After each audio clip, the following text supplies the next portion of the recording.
Alright. Hey guys, it's Yoka Gaming here, and today, I am going to teach you about some of the lighting, settings, basically. So, the four main settings in lighting are bloom, blur, color correction, and sun rays. So, these four, um, kind of make the background or just you itself just feel a bit more real or more authentic, because sometimes you've been playing games where there's actually none of this lighting stuff and it kind of looks very pale. But compared to some games such as if I had to name a few, like Those Who Remain, that's a zombie game.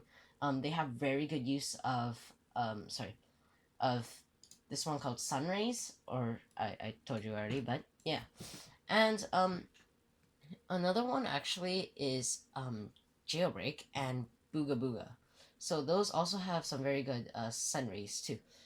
And also, if I am correct, the Labyrinth has something of a blur and bloom too. And I'm gonna show you what these four do, and also how to use shadow map in lighting. So why not let's just get started. So the first thing I want to cover is shadow map. Now, as you can see, I've created this grassy area for emphasis, but let's just say we have a part, just a plain old part. Just gonna make it a bit bigger if that's, there you go.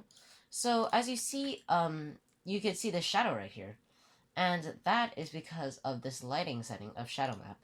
Now, let's say if we put it to compatibility, you don't see anything, or voxel, which is actually very cool.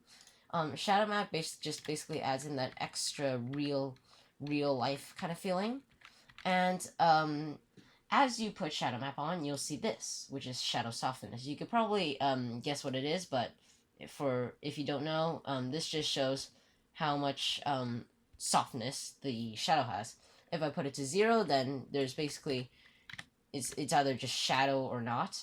But let's say I put it to 1, and then you can see it gradually gets darker. So yeah, that's pretty much it for shadow map. So I'm just gonna put that in the middle real quick.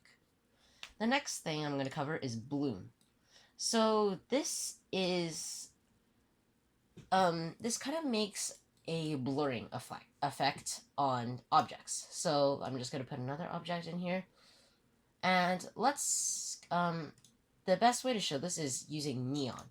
So if your quality is high enough, you should see this sort of glow on the outside. And Bloom does just that, but onto other blocks. So I'm just gonna run through the properties inside them. First one is enabled. That one's pretty easy if you want it to be enabled or not. The intensity. So when Bloom is actually, I'm gonna skip that and I'm gonna leave that to the end. The first one I'm actually gonna talk about is threshold. So this kind of shows how much light has to be shining onto the object for it to bloom, I guess. So as you see, if I put the threshold all the way to 0 and 0.8, you can see that the neon is glowing. The neon is glowing much more than before. And let's say I put it to 4, and you see that there's no glow at all. It's just a block of neon. So that's the threshold part. And actually, if it does exceed the threshold, which means it's brighter than the threshold, um, the the higher it is, the more intense the bloom will get. So yeah. The next one is size. So this one actually matters quite a bit. So even though the thresholds can kind of make it brighter or darker in certain areas, as you can see, it's only to a certain point, just by a little bit. But by using size, you actually make that bloom further. As you can see, as I increase the size, it gets really bright, and when I decrease the size, the bloom kind of gets a bit stale after a while. And of course, finally, the one is intensity. So this is this is kind of like the invisibility of it. So this kind of corresponds to threshold in a way, as it kind of intensifies things. Yeah, okay, yeah, intensifies things, just like its name. But it's kind of like a second setting for it. It's kind of like the orientation in a position. The next one I want to talk about is blur. So I'm just gonna go right through this. Enable, disable, and then size. So this just, well, you can see as I increase the size of it gets more blurry, and as I decrease, it gets less blurry. So this is actually a good effect to use, like in a sorry. Let's just say you in the game you want something to signify that your character got hurt. Maybe you're playing a fighting game. Then maybe you could maybe you could make a script that enables blur for like a second, and then it just goes back. This is one of my main reasons why blur could be effective. I personally haven't used it yet, but you probably can. And yeah, the next one is color correction. Okay, this one's gonna be a bit longer. So the I'm gonna go from, actually I'm just gonna go one by one. First of all is brightness. Actually, let me just talk about color correction real quick. Color correction is basically pretty self-explanatory. It just kind of changes the overall environment of the base plate or just the world itself. So the first one is brightness. Well, you can see what it does already. As I turn the brightness up, you can see it gets brighter, and as I turn brightness down, it kind of gets darker. I personally would use this for horror games or just some random cringy game you want to make. The next one is contrast.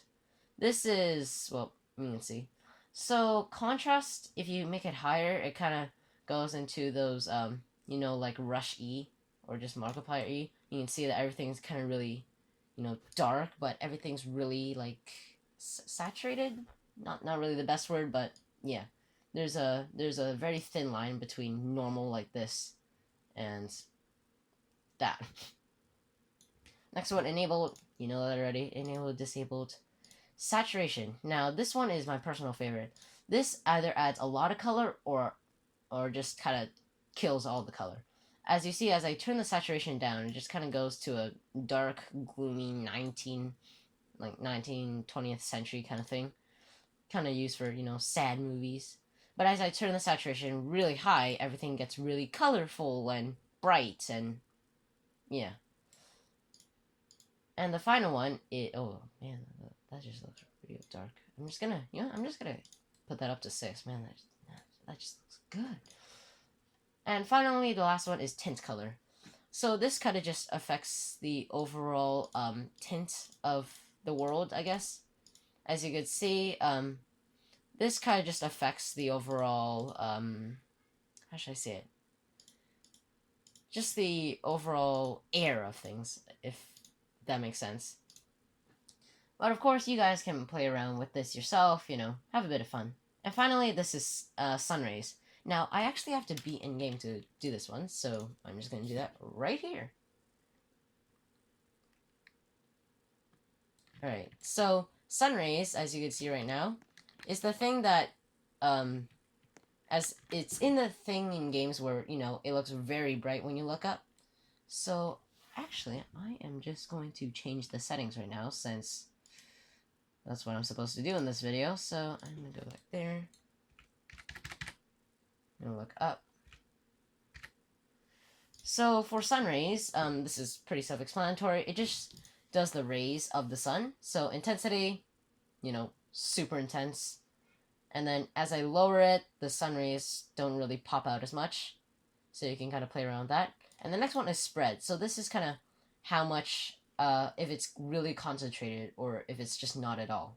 So I personally like to keep it at 1, just to make it, not as concentrated, so it's not screaming in your eye. And yeah, that's pretty much it for sun rays. You can play around with that too. Also, if you're wondering how people get the yellow sun ray, you actually have to turn lighting. You have to go to the clock time and either set it to like really start the real start of dawn, or just like right there. If I play right now, let me see if this works. Yes, it makes this kind of dawn-like scene, and the same for dusk too. And so you can see the really big difference in that. So yeah, that's actually pretty much all I have to say in this video. You guys can just kind of play around with it, have some fun, I guess. And yeah, that's all I really have to say. Have an amazing day. Good luck scripting, and I'll see you in the next video. Bye.